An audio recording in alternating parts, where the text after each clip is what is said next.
අපි හැමෝම කැමති ජීවිතය සැහැල්ලුවෙන් නිරෝගීව ගෙවන්න. ඒක සඳහා අපි එදිනෙදා ආහාර වේලට විවිධ දේවල් එකතු කරගන්නත් පුරුදු වෙලා තියෙනවා.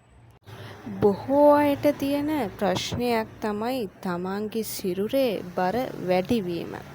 සමහර විට ඕගොල්ලෝ පුරුදු වෙලා ඇති කෑම පාලනයකට යන්න. එහෙම නැත්නම් තෙල් අධික කෑම, ඒ වගේම පිටි සහිත කෑම අඩු කරලා පරිභෝජනයට ගන්න.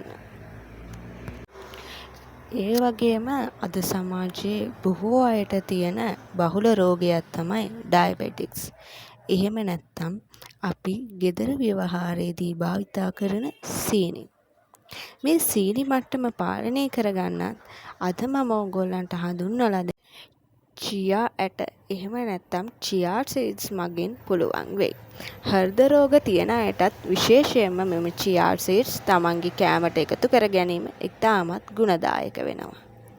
එදිනෙදා භාවිතයට ගන්න කෑමවලට ඕගොල්ලන්ට පහසුවෙන්ම මේ චියා සීඩ්ස් ඇට ටික එකතු කරගන්න හැකියාව තියෙනවා.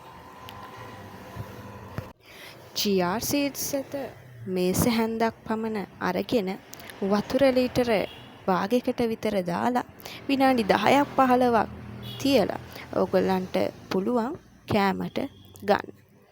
එතකොට ඕගොල්ලන්ට බලා ගන්න පුළුවන් මේ චියා සීඩ්ස් ඇට ජෙල් එකක් වගේ හැදිලා තියෙනවා. බොහෝ විට මෙය උදෑසන ආහාරයක් විදිහට භාවිතයට ගන්න සුදුසුයි. චියා සීඩ්ස් වල ඔමේගා 3 විටමින්, කැල්සියම් වගේ පෝෂ්‍ය පදාර්ථ අඩංගු වෙනවා.